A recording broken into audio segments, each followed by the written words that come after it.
Good afternoon. I'll try it one more time. Good afternoon. Thank you very much. My name is Andy Schmidt-Andrus, and I'm the director here at Kauffman Museum, and I am amazed and astounded that you all came through the heat. So that's just, it's great you came out today. And as our wise docent at the front desk, John Good, said, in 6 months, we'll be complaining because it's too cold. Yes. So, bear with it and come to our programs. Before we begin, I do have a few announcements. August 1 at 7 a.m., and I know you'll all be there, is our monthly bird walk. August 16, we will have a Sunday afternoon at the museum and a book signing with translator Bradley Schmidt. And he will talk about the book Nachtbeeren, or Night Berries, by German author Alina Penner. The book relays the modern-day story of a German Mennonite family. August 30, we will have the exhibit opening for the upcoming special exhibition, Peace, Work, the Art of Mary Lou Gertzen. And that will have a Sunday afternoon at the museum program with Rachel Buller, who is the curator of that exhibit. And then September 5, again at 7 a.m., you will all be out for the first Saturday bird walk. And then September 20, we will be having our annual business meeting, followed by a Sunday afternoon at the museum program. So we hope you will all come out for that on September 20. And I do want to put in a plug for membership at the museum. We are just in the middle of our membership recruitment season, and I would encourage you, if you've been a member in the past, to go ahead and renew, send in the form that we sent you, and if you have not been a member before, if you could stop at the front desk, there are forms there to fill out to become a member. And memberships are one of the things that make this kind of program possible. On the Sunday afternoons, usually about once per month, we are free to the public and free to you right now for this program. So if you could become a member, that would help us greatly in continuing to provide programs on Sunday afternoons. Kauffman Museum collects and preserves artifacts, produces exhibits, and offers a variety of programming options, including Sunday afternoon at the museum. Today we will have a chance to experience a new format in programming at Kauffman Museum, a digital video experience of a past special exhibition. Very often in the museum world, when exhibits are taken down, that's it. That's the end of the exhibit. It's over. Sometimes they literally go in the trash. Sometimes they're stored to be reused. And there are many files of documents. There are even photos of exhibits. But basically, the exhibit is finished. During the 2024-25 school year, Kauffman Museum staff curated and installed an exhibit called Unlocking the Past, Immigrant Artifacts and the Stories They Tell. This was sparked by the 150th anniversary of Mennonites migrating from Russia and Prussia to the Central Plains of North America. I think many of you here are interested in that story and familiar with that story. And first off, to acknowledge the many layers and complexity that come with immigration, I'd like to read a land acknowledgement before we begin. We recognize that Kauffman Museum stands on the prairie where many original peoples hunted and farmed before the arrival of European and American settlers, particularly the Wichita, the Kaw, and the Osage. As you visit Kauffman Museum today and participate in today's program, we ask that you honor the contributions Native Americans have made to our nation's heritage and commit to respecting their descendants and learning about their rich cultural traditions. Earlier, when I said that the Unlocking exhibit was curated and installed by Kauffman Museum staff, I could have been more specific. David Kreider was the museum technician at the time, was a major player in producing the exhibit. Of course, there were others who played important parts in creating Unlocking, and Dave will describe their roles in just a bit. But Dave conceptualized the exhibit layout and format, readied the many artifacts, and installed the final exhibit. Until January of this year, when he retired, Dave was on staff at Kauffman Museum for approximately 28 years in 2 different stints. During his employment, he completed approximately 65 traveling exhibit moves and was a primary builder with Chuck Regier in the 1980s of the entire permanent exhibit. Yes, I agree. For those that you can't see him, Dave's up here chuckling. Joining Dave today is Kristine Schmucker, Kauffman Museum's newest employee. This week, Chris will have her 1-year anniversary of filling the positions of collections manager at Kauffman Museum. I think she deserves a round of applause. Now, Chris is kind of smiling sheepishly. With decades of experience in museum work, Chris aptly took on the duties of collections manager and has already made significant positive contributions to our collections department, including work with the museum's Native Grave Protection and Repatriation Act registration. The simple name is NAGPRA. And she's also made headways on our digital record-keeping system, which we're hoping to convert in the relatively near future. So please help me welcome Dave Kreider, who will introduce the mini documentary that we will watch, and he with Chris will answer questions afterward. Okay.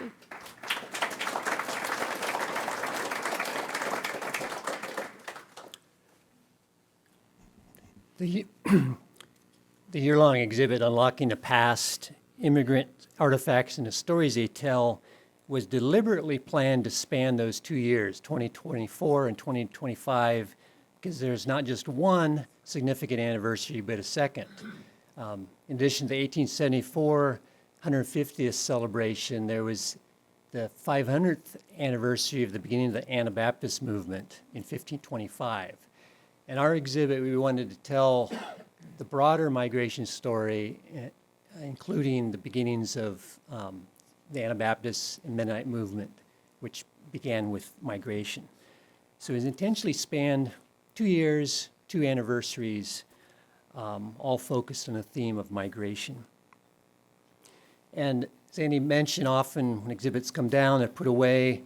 They're not put in trash, at least artifacts are never put in trash, as she mentioned, but some components are disposed of.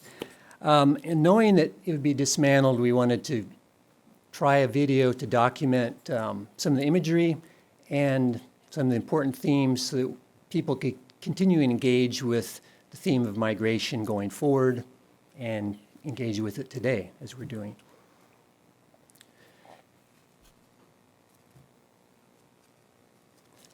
One of the strengths of the installed exhibit was its use of our vast museum collection to tell the story of migration. More than 175 artifacts came out of storage and were used there. In addition to that, 10 objects were borrowed, loaned from other institutions like the Mennonite Library and Archives, the Western District Mennonite Church, Bethel Mennonite Central Committee, our neighbors up the street, and I think only 2 individuals lended objects. So the bulk of the artifacts that told their stories came from our collections. In addition to that, the Mennonite Library and Archives was a wonderful resource for us to use for additional documentation, photographs, and other documents that helped enhance the storyline. The collaborative team that worked on this particular video, I would like to acknowledge. In addition to myself, Rachel Pannebecker did work with me on the narration, the text. Kate Schmidt starred as the co-narrator, and Austin Prouty was the producer, and he creatively blended the audio and raw footage into the video, which you'll see after a bit. So thanks to that team. The smaller group that worked on this, that worked on the overall exhibit. The other thing I'd like to acknowledge is, in addition to artifacts, is all the family groups and people who donated those objects to Kauffman Museum over time. Many of them came in the last 10 to 20 years, but some came in almost 100 years ago.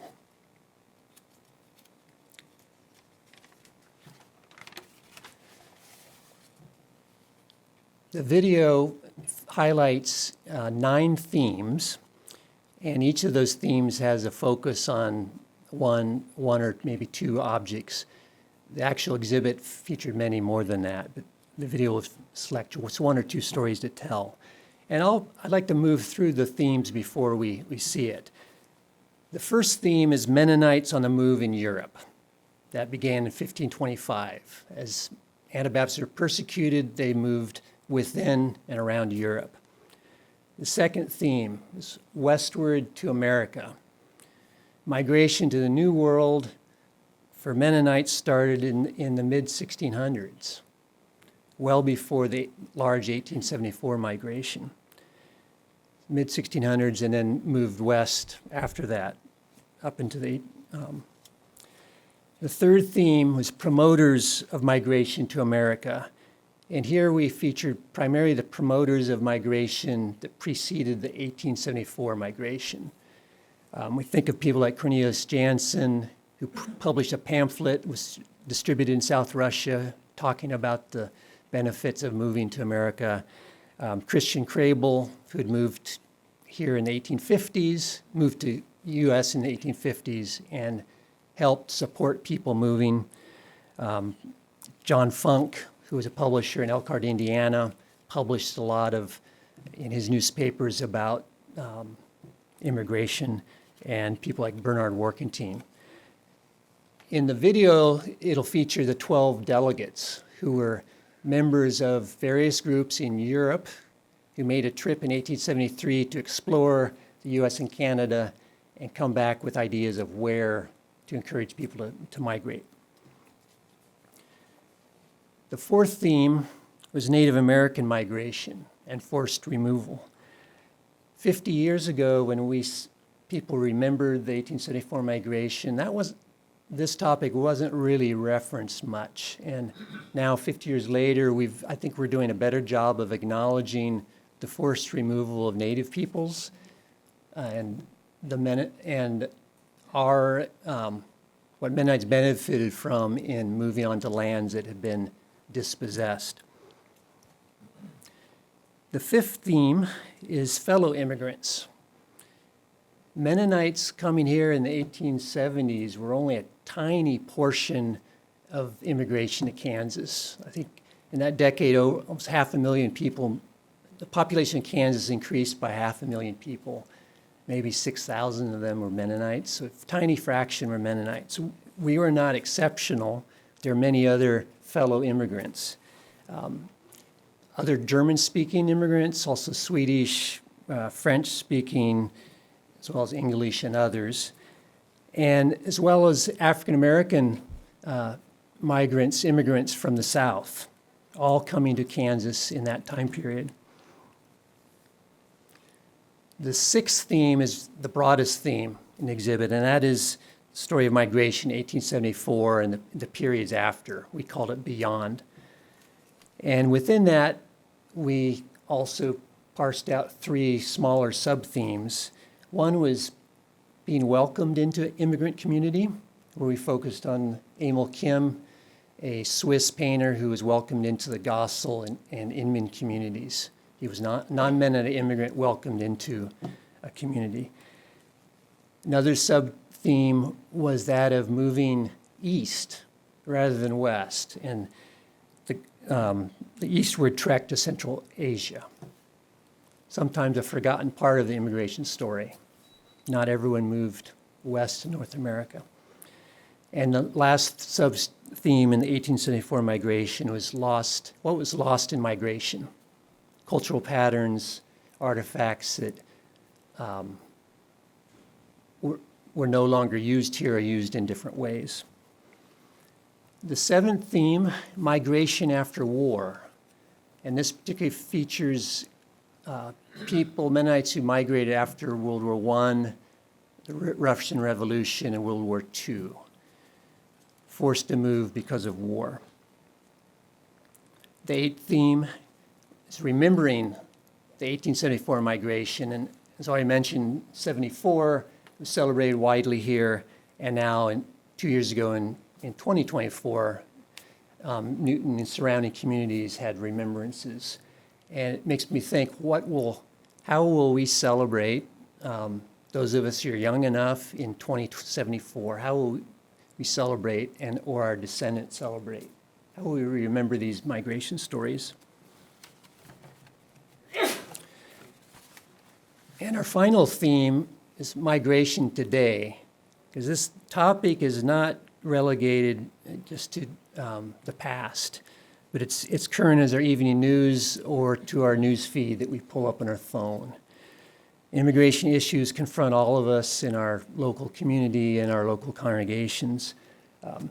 Just today in our church bulletin at Bethel College Church, I noticed an announcement of a Mennonite Central Committee webinar on Tuesday called Welcoming a Stranger, and it focusing on immigration issues currently, and it said there's still room. So like Tuesday at 1 o'clock. So if you're interested in that, contact the local MCC office. So this is relevant to our current day.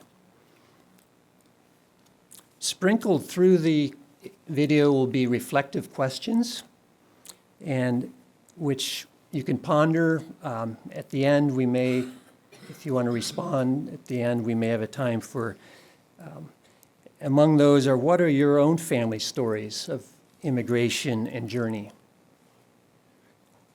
Which artifacts have you held on to as you remember the past? And how do these histories influence our perception of immigration issues today? And after we view the video, Chris and I will share a few artifacts that weren't featured in the video, but were in the exhibit, and they're up front. We'll tell a few more stories, and we'll also talk about ways the exhibit has sparked new additional research and how it has sparked additional donation of artifacts that have come in due to the exhibit. And then we'll open it up to you all for questions and your own reflections. So now let's watch Unlocking the Past, Immigrant Artifacts, and the stories they tell.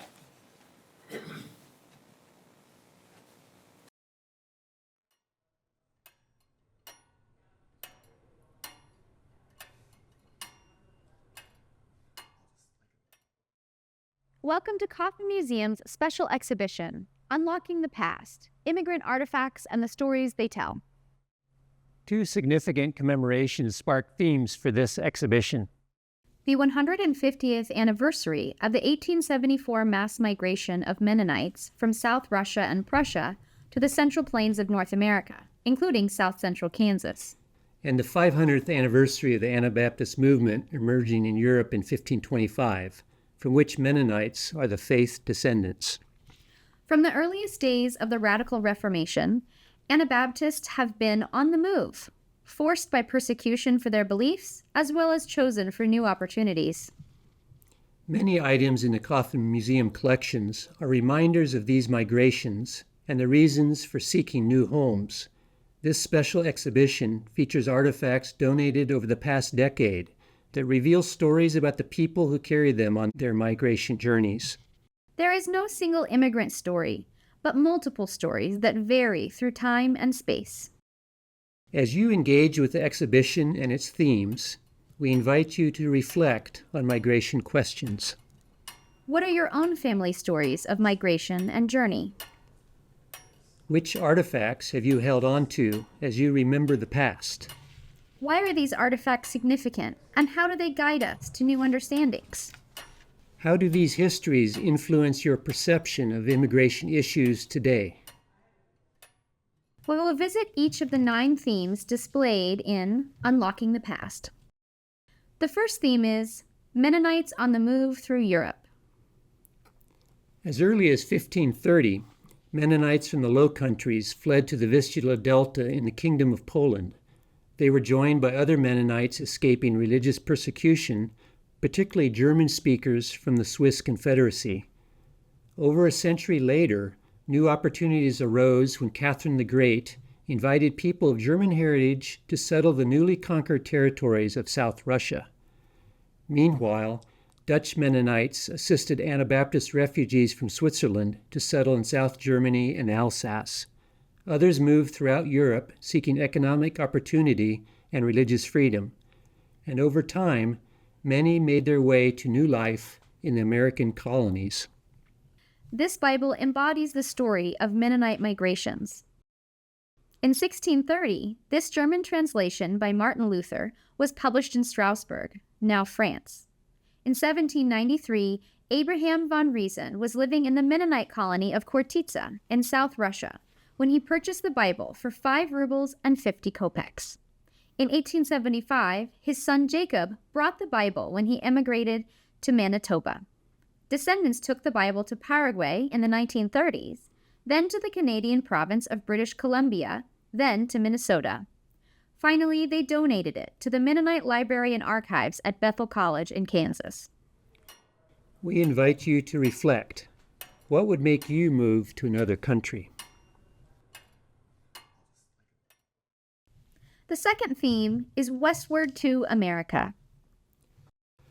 Dutch and German Mennonites began to immigrate to North America in the mid-1600s. In 1683, 13 Dutch Mennonite families arrived in Philadelphia and settled on land now known as Germantown that was the traditional home of the Lenape people. Settlements in Pennsylvania and Virginia grew with new waves of Mennonites migrating from Europe. The original Eastern Woodland peoples, who represented diverse cultural traditions and languages, were forced to relocate even farther west. Mennonites of Swiss and German descent continued moving west into what is now Ohio, Indiana, and Illinois, with some families arriving in Kansas before 1874. Once again, Native Americans were uprooted to new lands. This portrait of the Rogers family represents a journey for reasons of faith. Charles Hershey Rogers was, quote, a non-resistant Mennonite by persuasion, end quote. After the outbreak of the Civil War in 1861, Charles and 2 brothers-in-law chose to leave their Virginia home rather than fight. Wife Magdalena and her sister and their children traveled through warring territory to rejoin their husbands. In 1864, the family fled again for the safety of the West, eventually choosing Kansas. We invite you to reflect. What has pushed or pulled your family to move? The third theme is Promoters of Migration to America.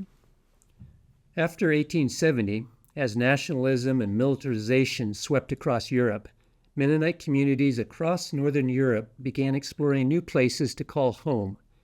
Key individuals both in Europe and the United States, exploratory delegations, and newly formed inter-Mennonite committees were all catalysts for emigration.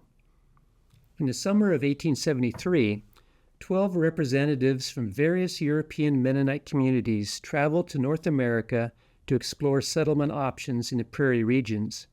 They were accompanied by land agents and railroad officials and met with American Mennonites in the East as well as in Elkhart, Indiana, and Summerfeld, Illinois.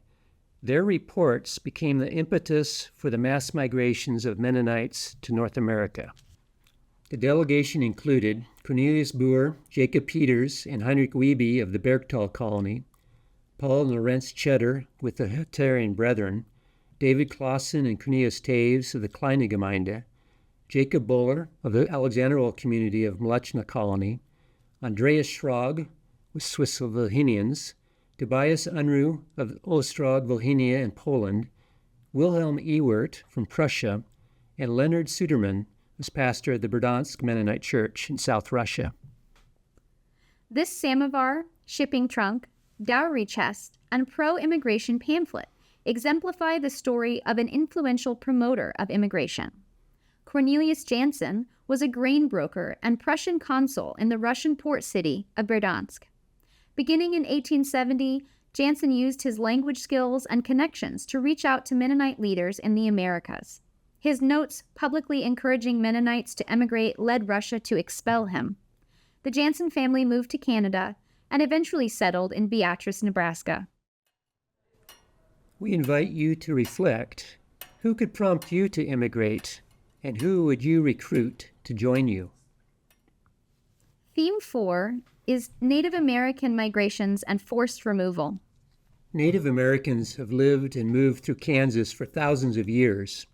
These first Kansans represent complex cultural diversity in their social structures, life ways, languages, and spiritual beliefs. Tribes who had homelands in present-day Kansas include the Arapaho, Cheyenne, Comanche, Kanza or Kaw, the Osage, Pawnee, and the Wichita. As the United States government expanded its territory to include the Great Plains, Native Americans were defeated in battle, killed by new diseases brought from Europe, and dispossessed from their homelands. The 1830 Indian Removal Act authorized the U.S. government to forcibly relocate Native American tribes from their homelands east of the Mississippi River to unsettled lands west of the river.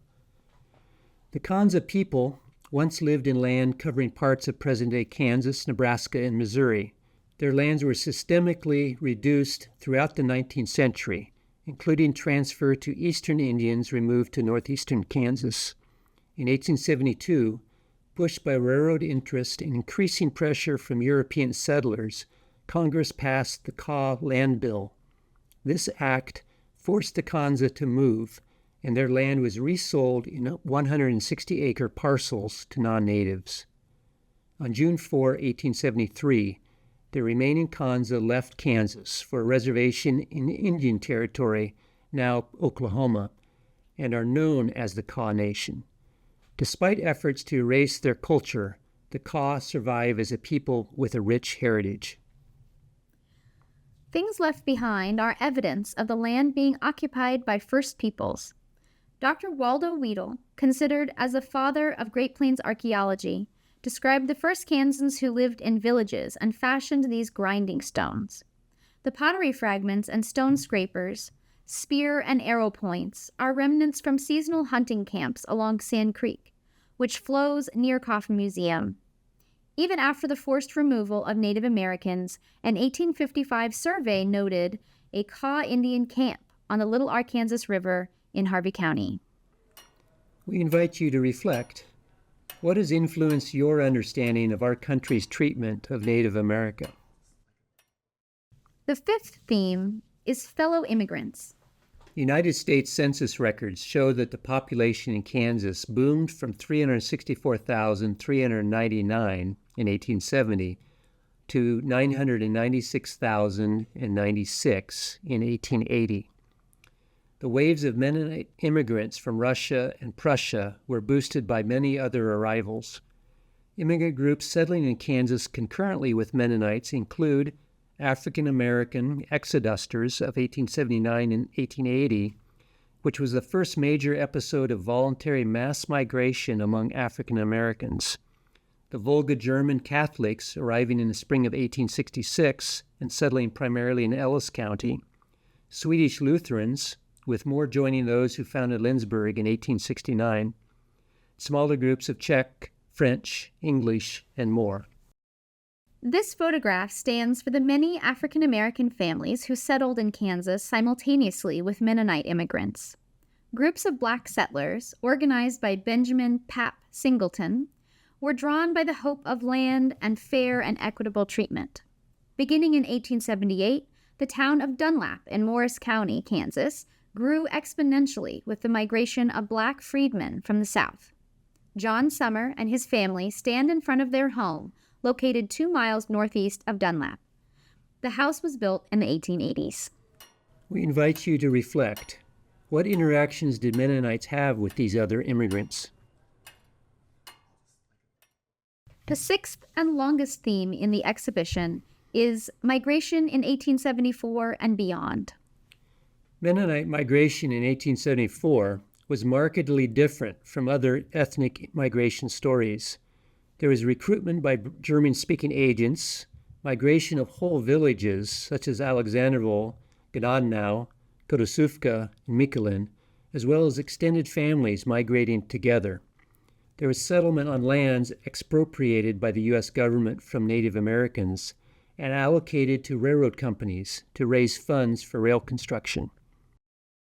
In the next 2 decades, individuals and family groups continued to move from Prussia and Russia to join emerging communities. Of the 18,000 immigrants arriving by 1883, almost a third settled in Kansas, with others making homes in Nebraska, South Dakota, and the prairie provinces of Canada. Shipping trunks for Mennonite immigrants ranged from simple constructions to dowry chests converted for the journey. The 63-year-old widow, Anna Rickert Weedle, moved to Kansas with daughters Elizabeth, 24, and Ava, 29, and Ava's 8-year-old son, Heinrich Schmidt. The German word Witwe, painted on the trunk, means widow. Johann Epp repurposed the dowry chest of his wife, Maria Peters Epp, when they, with their daughters Maria and Katerina, immigrated to Nebraska. A label inside and an inscription on the back identified the chest, which was repainted after arrival. Both families were part of the Alexanderville congregation in Prussia and Russia. We invite you to reflect. What mementos have you saved from places your family has lived? A sub-theme to the 1874 migration story is welcomed by immigrant communities. Emil Kim, a painter by trade, immigrated from Mölln, Switzerland, and arrived in Kansas in 1896. Though raised in the Reformed Catholic Church, he was welcomed first into the Alexanderville community at Gossel, and later settled into the Hofmannsau community, located between Inman and Bühler, both settled by immigrants from the 1874 migration from South Russia. Until his death in 1918, Kim decorated many Mennonite homes in the interiors of the Alexanderville and Kaufmannsau Mennonite churches, making him one of the most prolific interior painters of the Great Plains. He was commonly referred to as Maler Kim, Maler meaning painter in German. Emil Kim made this toy cradle that was given to Helen Regier Esau for her 6th birthday. The cradle's form follows the traditional style of Mennonite cradles in South Russia. Kim decorated the wood surface with a technique called false grain painting that imitates hardwoods and inlaid decoration. We invite you to reflect. Have you ever been welcomed as a stranger? Another sub-theme to the 1874 migration story is the eastward trek to Central Asia. While thousands of Mennonites migrated west to North America, over 900 Mennonites looked to the east for Christ's coming and for new economic opportunities. Between 1880 and 1882, they left the Mleczna colony in South Russia and the Amtrak settlement in the Volga region, and eventually settling in Uzbekistan, Akhmechet near Khiva, and the Talas Valley northeast of Tashkent. Some Mennonites reconsidered their decision and left to join others in North America. The remnant was welcomed by the nearby Muslim communities. The settlers persisted for 50 years until forcibly removed in 1935 during the Stalinist period. They left behind a legacy of agricultural practices, woodworking traditions, and bonds of community with their Muslim neighbors. Gerhard and Katerina Esau and son Gerhard II joined 80 other families traveling east by wagon to Central Asia. Father Gerhard and other craftsmen were involved in constructing ornate parquet floors, wood trim, and furniture for the royal palace there. Son Gerhard learned cabinet making from his father while growing up in Central Asia. He became proficient in crafting furniture with a core inlay technique found on many Mennonite-owned dowry chests in Prussia. Gerhard II, wife Elizabeth, and 2-year-old son Gerhard III immigrated to Beatrice, Nebraska in 1907, taking the carpentry skills that had been passed down to him on to the New World. We invite you to reflect. What stories have you heard about the trek east?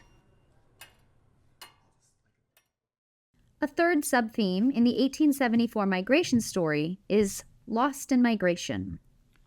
Some traditional lifeways brought by Mennonite immigrants flourished on the Central Plains, such as growing hard winter wheat as a commodity crop, developing milling technology, creating mutual aid societies with community fire insurance, a commitment to education, and foods like poppy seed mockkuchen and stuffed dumpling varenika.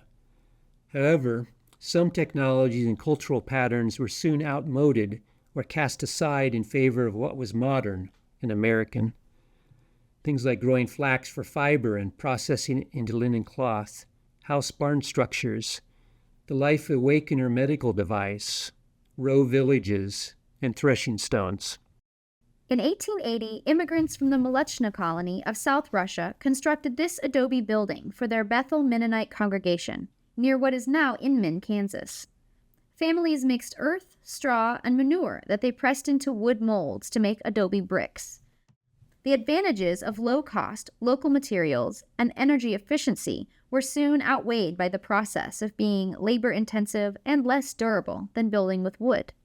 Within a decade after arrival, the tradition of making adobe bricks was put aside in favor of using dimensioned lumber and other materials purchased in nearby towns.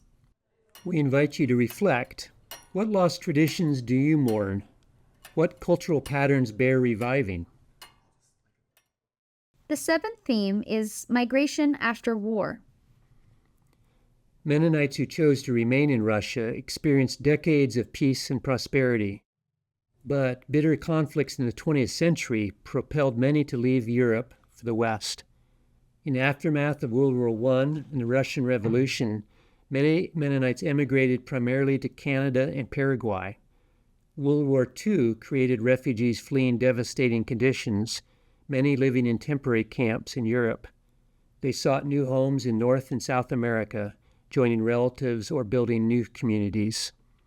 After the fall of the Berlin Wall in 1989 and the collapse of the Soviet Union in 1991, additional Mennonites immigrated to Germany. Amid the devastation of World War II, Anna Sawatzki-Neufeld fled with her children from their home in Russia to a refugee camp in Poland. In 1945, Anna's teenage daughter Justina prepared to emigrate to North America. Anna modified a pillowcase with lace into a slip for Justina as a parting gift. Men in the Roverstein refugee camp in the Netherlands made Justina's suitcase from wooden food containers shipped from North America. A portion of the original label is visible on the inside bottom, stating, "American Relief for Holland." We invite you to reflect. Have you moved because of conflict or helped with immigrant resettlement? The eighth theme is remembering the 1874 migration. Over the past 150 years, descendants of Mennonite immigrants have marked the anniversary of coming to North America. In 1974, centennial events included worship and singing, drama, programs on turkey red wheat, demonstrations of pioneer hog butchering and cheesemaking, and the publication of heritage cookbooks. The Swiss Mennonite Cultural and Historical Association dedicated the centennial memorial at Huffensfeld Mennonite Church near Mound Ridge, and the Mennonite Inter-Church Centennial Committee of Hillsborough erected the Mennonite Centennial Memorial in Peabody in gratitude for hospitality to the arriving immigrants. In 2024, communities again remembered the arrival of Mennonite immigrants to the Central Plains. In 1974, centennial programming was dominated by stories of turkey red wheat and the role of immigrant Mennonites in introducing this hard winter variety. Harley J. Stuckey served as co-chair of the Wheat Centennial Committee and played a primary role in organizing and promoting activities, such as a wheat-themed float that appeared in county parades. All four of Harley's grandparents emigrated in 1874 from Virginia to Kansas on the SS City of Richmond. Both grandfathers and his father were farmers, a family tradition that Harley continued while pursuing higher education, including a doctorate in political science. We invite you to reflect. How will we remember these migration stories in 2074? The ninth theme is Migration Today. Mennonites have become a global community with more than 2 million people spread around the world. No longer are Europe and North America at the center.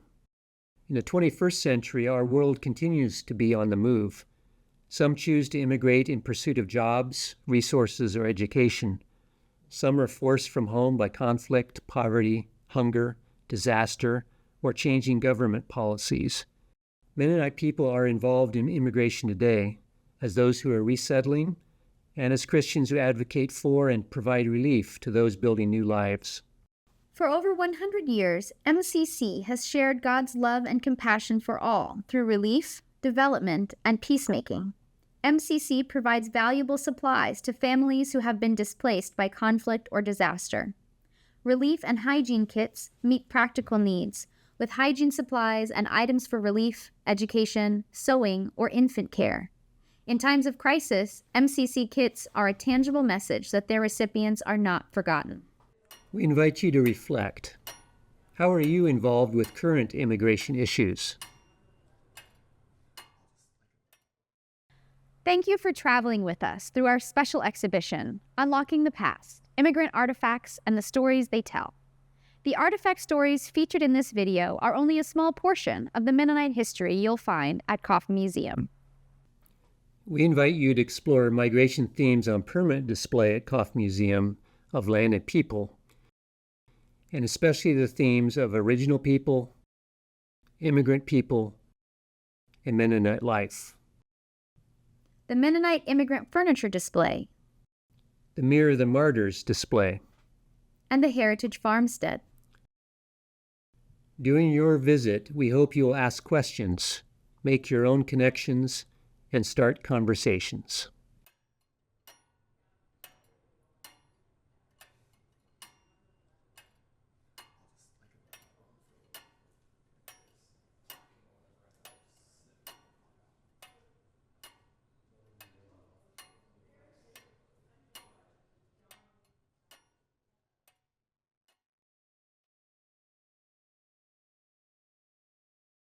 During each reflective period.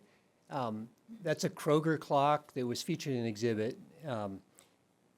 And when the exhibit came down, we installed it in the Mennonite Immigrant Furniture exhibit. And at 4 o'clock, if you're quiet, you'll hear it chime 4 times. It's not always going, but we set it today so we could hear it.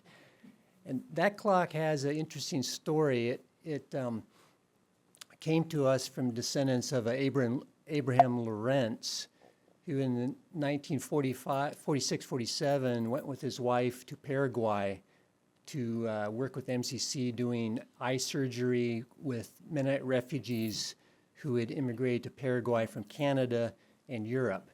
And one of his patients, supposedly a Mr. Bachman, gave that clock to Dr. Lawrence in thanks or in payment for eye surgery, and it came to us. Makes me wonder, did it come directly to Paraguay from Europe? Did it first go to Canada? Who is Mr. Bachman? A lot of our artifacts have stories that aren't fully known and bear more research. We have a few other things up here that we're in exhibit we'd like to talk about. And over here are 2 trunks. Same family group that came from the Funk family, but vastly different stories.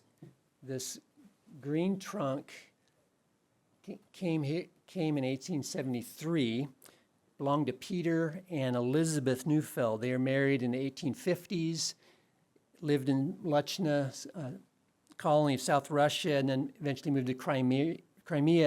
And in the summer of 1873, they emigrated to North America with Peter's brother Jacob, who is a widower, and their combined 12 children. And when they got to New York, they met the delegation of 12 who were returning to Europe, and they were encouraged to seek land in Kansas and traveled first with a stop in Summerfield, Illinois, where the Crable family was welcoming people going west. Anna and the children stayed in Summerfield, and Peter and his brother Jacob went on to Marion County, eventually paid cash for land, bought it from the Santa Fe Railroad, paid cash, returned to pick up their family, and then settle in Brudertal community, Marion County. Peter dies after a year before the house that they were building is finished. Elizabeth marries her brother-in-law, Jacob, and the photo up here, if you look at later, Anna, or Elizabeth, is sitting in that car in 1910 in front of her house. And she looks like she just came out of South Russia with her garb. I think she was in her 80s at that point. So there's a family that came with means, paid cash for their farmland. The trunk next to it came to the U.S. in 1952, 82 years later, and their relative, Anna Funk, it tells a totally different story. Anna was born in 1887, 14 years after her parents would have said goodbye to their relatives who left for America. And Anna grew up in the prosperity of South Russia, but then experienced as a young adult World War I and the Russian Revolution, and then World War II, during which she moved west at some point during the war and lived in refugee camps until 1952. At some point, MCC workers made contact with her beginning in 1948, and it took 4 years to establish contact with relatives here and get paperwork for her to emigrate to the U.S. She came with all her possessions in that trunk.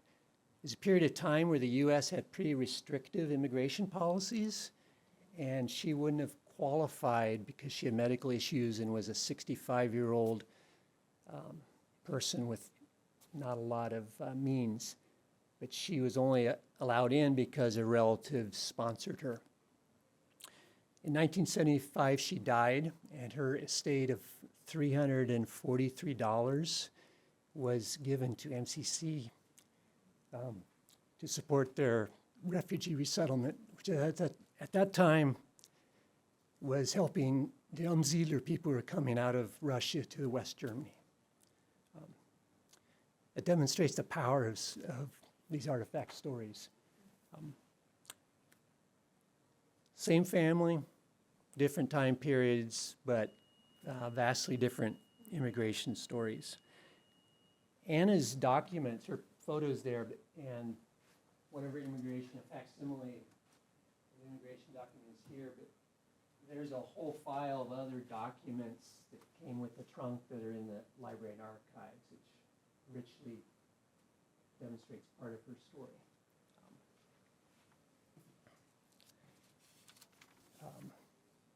Chris will continue talking about some other items that were in an exhibit and some of their stories.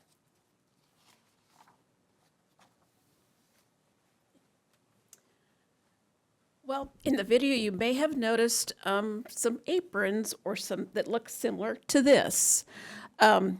Rachel Pennebecker has been studying these kind of aprons. I've been studying them not quite as long, but also as well. They caught our attention a long time ago as being very unique to this area. Rachel has studied the dye technique that creates them. It's called indigo resist dye. And we're trying to discover more about them. Why do we have them? Why did only certain people seem to bring them along? It's hard to hold that up. So in that particular, so as a result of the exhibit, one family realized they had one of these in their collection, in their family. This is an ancestor of Carol Flickinger. Her, I forget which generation it is, but it was Anna Weinsvoet. This was her apron. We don't know why she had it, or, and it's in very good condition. A lot of these are in very good condition. So they seem to have been special, or for some reason special. Rachel has done an article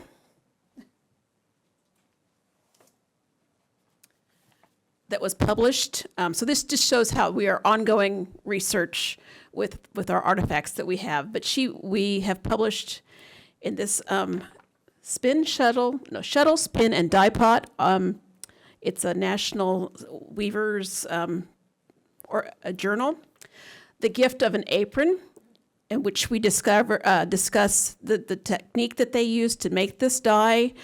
She's traced it back, I think, to Gdansk, where there were some dyers there that seemed to be Mennonite. This is ongoing, so we're still searching some of these things. How did it get from there, and how prevalent was it, and all of that kind of thing. So, and this particular one was in the exhibit. It's called Anna's. It was Anna's, and it was a gift that was given. That's all we know about it. Before she left, her mother gave it as a gift. Rachel's also published in Mennonite Life more about these aprons, and also in the Mennonite Historian, if you're interested. It's an ongoing project. So if you happen to look in your collection and you see that you have something that looks similar to that, be sure and let us know, because we are very interested in just the history of them and why did certain Mennonite groups seem to have them. We found them in Gossel, and a few in Hillsborough, and I think there are some in Canada as well. Then the other thing that came out of our this exhibit, we heard about Emil Kim and his work. Well, there were other painters in the area, and one of them was Jacob Harms. He was a man that came out of, he immigrated from Russia to Grodno, near Hillsborough, and he and his father were both painters. His father died soon after arriving here, so this is, we believe, the son's work. This happens to come from a house just north of here, Jacob S. Schmidt. And it was donated by his great-granddaughter, Marnette Hatchett. Some of you might know her. So it just shows another example of how interior painting that were in some of these homes. I happen to have some in my house too, looks very similar. I don't know who painted them, if it was Emil Kim and Jacob Harms. They were both working in this area, the Gossel, Inman, and he worked in the Hillsborough area as well. So there's all these little clues that we keep looking for and looking at for more information on that time period. This Jacob Harms was kind of an interesting man. He apparently would come to your place in a wagon with all his material, and he would stay there and he would do his work. And Marnette's grandmother recalled that he would put up a little board while he was painting, so she couldn't see how his technique. It was a guarded secret.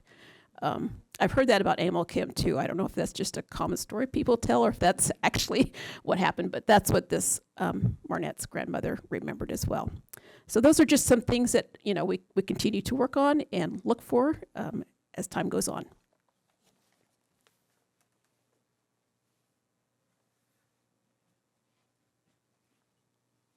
Let's open it up now to any questions you have for Chris and I about the artifacts or reflections on the video you just saw.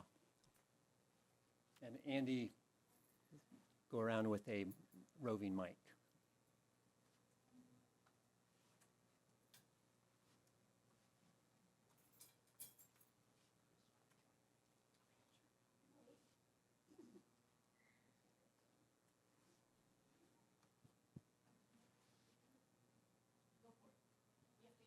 Chris? Yeah. Chris? The paintings, that I'm assuming that was inside the house. Was it like a border at the ceiling height, or how was it used? We actually do have not very good, but pictures of it. This portion of it would have been a border from the pictures that we have. But yeah, he also did a lot of other, I mean, it looks like from those pictures, he painted the ceilings. Like Emil Kim did entire paint landscapes. So it just was a variety. This Jacob S. Schmidt was known as, well, I'm not going to say it in German, but Millionaire Schmidt. He was quite wealthy, accordingly. So this was probably a nicer home. Marnette regrets tearing this out when they got hold of the house, but you know. But they saved the bits. They saved some bits, yeah.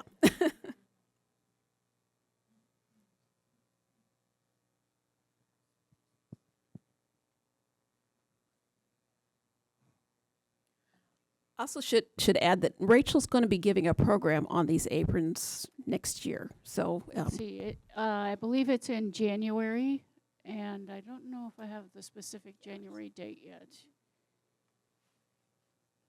And that one, it relates very well to this exhibit, also will relate well to our Mary Lou Gertzen exhibit and the idea of women artists and celebrating that, and thinking about women's artistic expression. Am I on?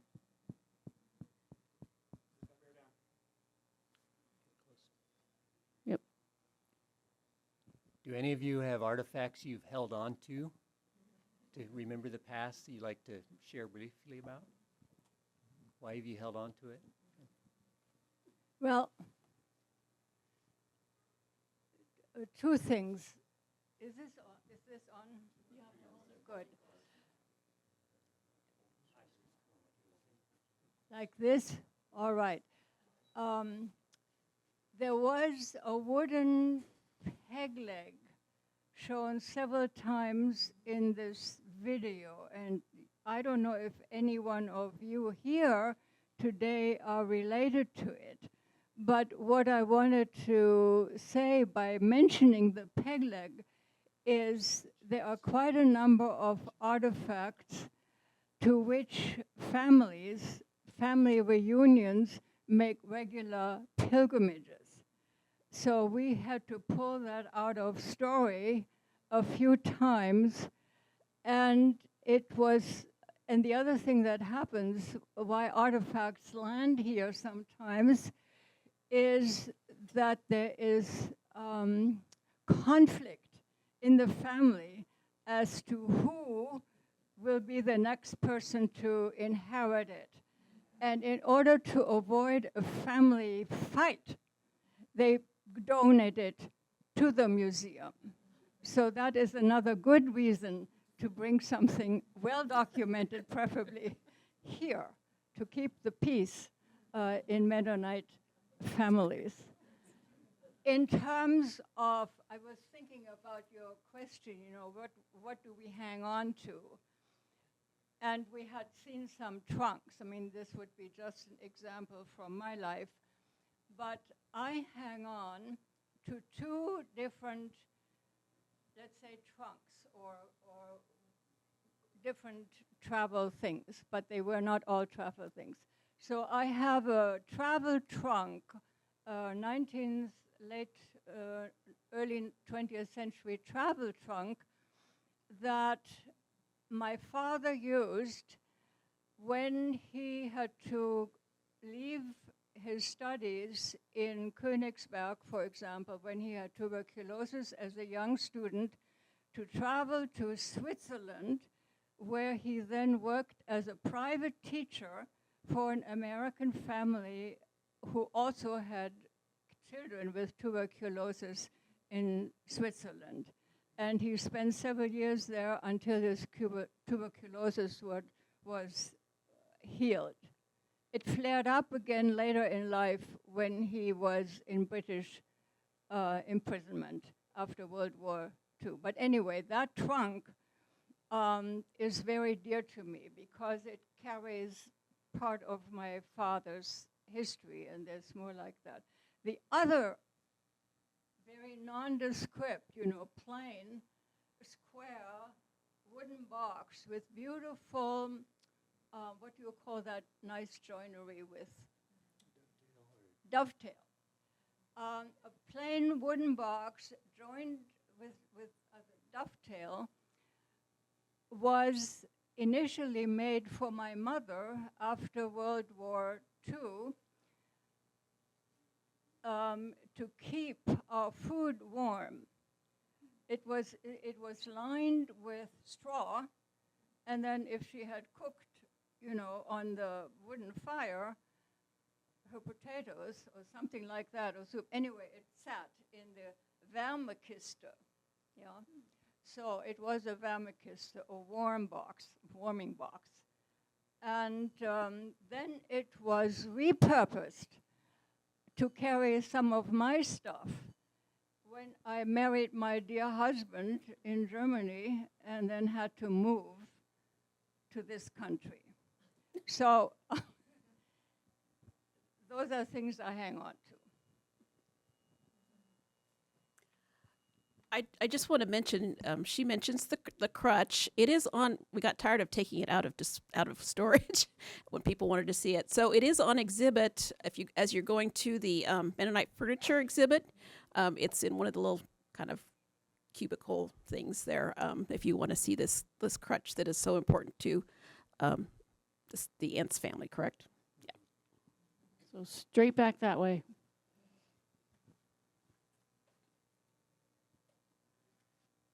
Any other tales of stories, tales of artifacts? So this is secondhand, but my brother has decided to collect handmade objects, either, any, current or past. So that's kind of his criteria.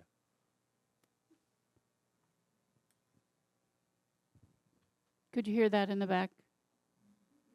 Some said yes, some said no. So I'll let you say it again if you hold it like, yeah. So this is secondhand, but my brother has decided to collect handmade objects. It's a more personal connection, I think, is part of his rationale.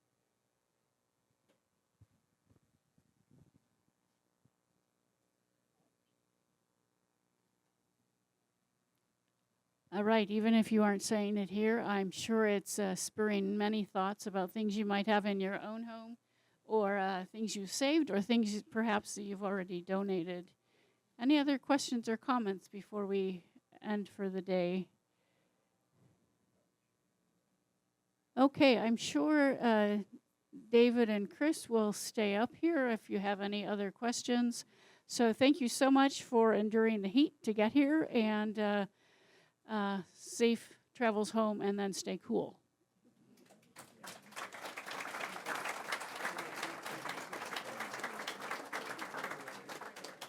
And we hope we see you at our next program, which will be August 16.